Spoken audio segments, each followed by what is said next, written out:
Why is it that every time that I go on vacation, I get inflamed? I'm gonna take my rings off and they don't come off. When I see I have marks from my socks, I'm gonna wear my shoes and I cannot wear them. Why does it happen all the time? Have you noticed that? Has it ever happened to you? And this is something that it's very, very important because we might experience inflammation during vacations or in any period of time. Maybe you were having fun during a weekend at home. But why does it happen?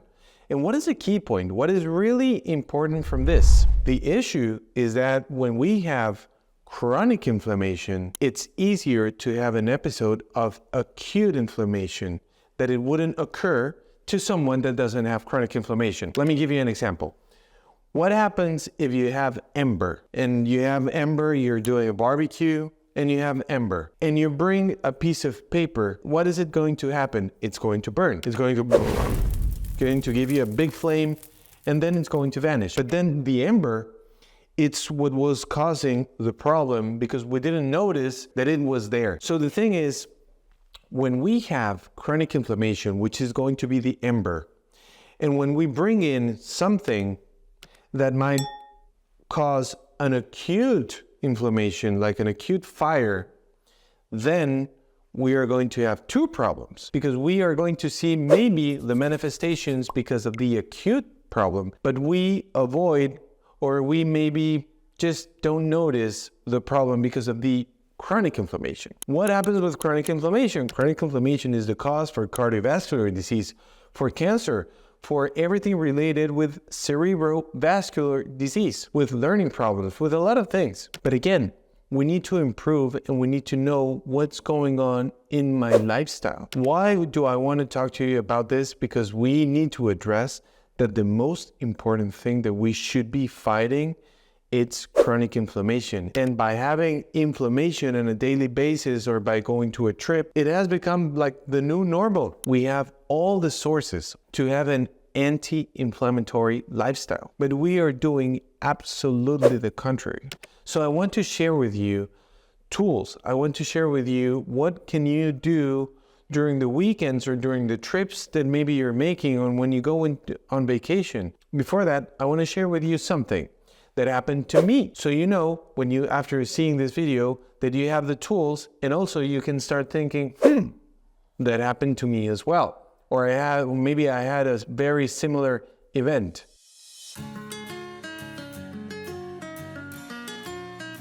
Some years ago, I went for a trip on a weekend. And it was the first time that I was going to try kombucha, which is this fermented drink. So I drank maybe like 4 cups of kombucha while we were grilling some meat, but we were also grilling asparagus. So I drank 4 full cups, like 150 ml of kombucha. And I also ate a lot of asparagus. You might say, those 2 things are pretty healthy. Okay, next day I woke up in the morning and I was going to put on my jeans and I couldn't wear them. And I was going to put my ring and it wouldn't come in. In my face, I was all puffy. And I said like, dude, what's going on? And I went into the scale and I was weighing 6 more kilograms. 6, that's a lot. That's like 14 pounds in just one night. And you might say, what the? Yeah, it was something amazing. It has never occurred to me something similar. That was Saturday. I just noticed Monday, I went to take exams and I saw that my uric acid was spiked very high. And then I remembered that fruit juice and that kombucha that I drank, fruit juice has the capacity to spike and to raise uric acid very high. And also asparagus, they have a specific compound, which is not the topic of this video, and mixed together when you have chronic inflammation might give you a super spike in uric acid, and that's why I had all the inflammation that I got on that specific moment. What did I do? I did something to get rid of that uric acid, but also the most important thing is that I kept on looking at my uric acid, and my uric acid levels were borderline high. This can occur to you in very different ways. So that's what happened to me. What did I do? I stopped for a moment. I looked at my habits. I looked to what I was eating, and I discovered that chronically I was eating too much of some things that could spike my uric acid. What did I do? Change my diet. So maybe you're going on vacation tomorrow. Is it something I can do on my vacation just to do something about it? No, maybe you can start doing some things during those days to try to combat that inflammation.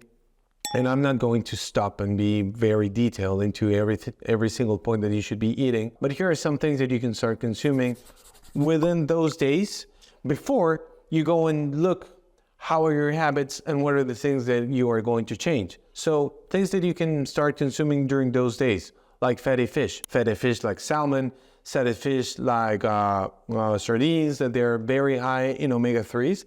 Those are very good. Also berries, strawberries, blueberries, raspberries, blackberries, they are packed with fiber and also vitamins, minerals, and antioxidants. Leafy greens, such as spinach, arugula, chard, kale, those things are also packed with antioxidants, polyphenols, and also fiber that are going to be beneficial. Nuts and seeds, almonds, pistachios, walnuts, chia seeds, they have properties for reducing inflammation. Put some olive oil on top. Olive oil has anti-inflammatory and also antioxidant properties. Also, turmeric. Turmeric, it's a very interesting compound because turmeric has curcumin inside. I'm going to talk about curcumin in just 1 minute because people are consuming it in the wrong way. Other things, green tea. Green tea contains specific and spectacular polyphenols that are going to be necessary for the protection against inflammation and also for protection against free radicals. Also remember to always stay hydrated. Things that you should be noticing, and I'm going to come back to curcumin, because one of the recipes that I see a lot of people on social media doing is that if you want to do the inflammation boost or the immune boost, you get ginger and you bring oranges and lemon, then you bring a lot of curcumin, put that in a blender, and now you have the most powerful. Yeah, people think, and I used to think too, we tend to forget that if curcumin has a property, if ginger has a property, if lemon has a property, if oranges have a property, when you analyze them separated, it's not the same thing when you put them together. When you put them together, this is not math.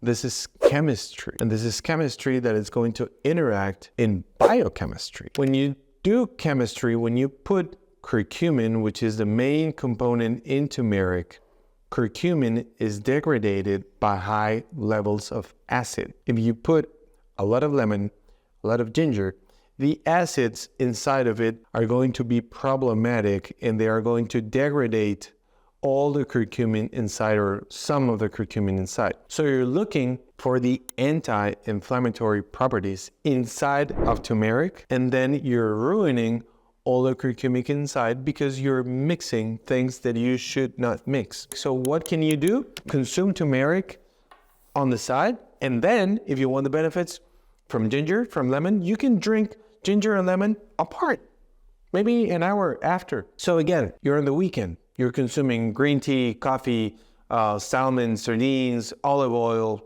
You're trying to do everything during that period of vacation. What do I want you to do? Which is the most important thing? If you notice something that occurred during that period, again, remember, the problem was the paper or the problem is the ember. The problem is the ember. If this happens, stop for a moment. Go and check. How's your diet? How is the intake of vegetables, of protein? Are you consuming a lot of sugars, a lot of starches? Are you consuming the right type and the right amount of carbohydrates? Especially, are you going for leafy greens, for vegetables? After years is going to be the main cause for cardiovascular disease, for cancer, for brain problems, for dementia, for Alzheimer's, for all of the things that we are trying to avoid and that we really want to avoid. When we make habits and lifestyle the base pillar from our health, it's the best thing that we can do. And also the best thing that we can do is to gain that knowledge and to do that on my own for my family. and not wait till someone is making that for me. The main purpose for what I do as a physician is not just to be prescribing stuff, is to teach my patients and is to teach you how you can be the owner of your health, how you can regain all those tools, all the knowledge, so you can start working on those fundamentals. And that's the most important thing that you can do if you don't have a disease or if you already have a disease. What I want you to do is to always remember that the best thing that we can do is to build a community in which we change the system in our mind, so we remember how to be the owners of our health. If you have done so, if you have done these changes, if this happened to you before and now you are the owner, or in the future, if you change things and you have any benefit, please remember to come back to this video and leave a comment. And also remember that when you subscribe to the channel, it's not for me to gain followers. When you subscribe to the channel and you hit the bell, every time we make new videos, you're going to be notified. But also, the algorithm is going to show you more videos like this one, so you can keep on building more knowledge on how to be the owner of your health. So please remember to subscribe and to hit the like button. And before I leave, I just want to thank you, and I'll see you next time. Thank you.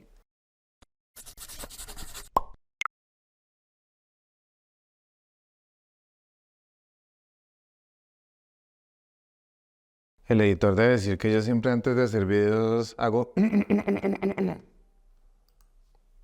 Pero es mejor, a mí me parece como absolutamente necesario para aclarar la voz.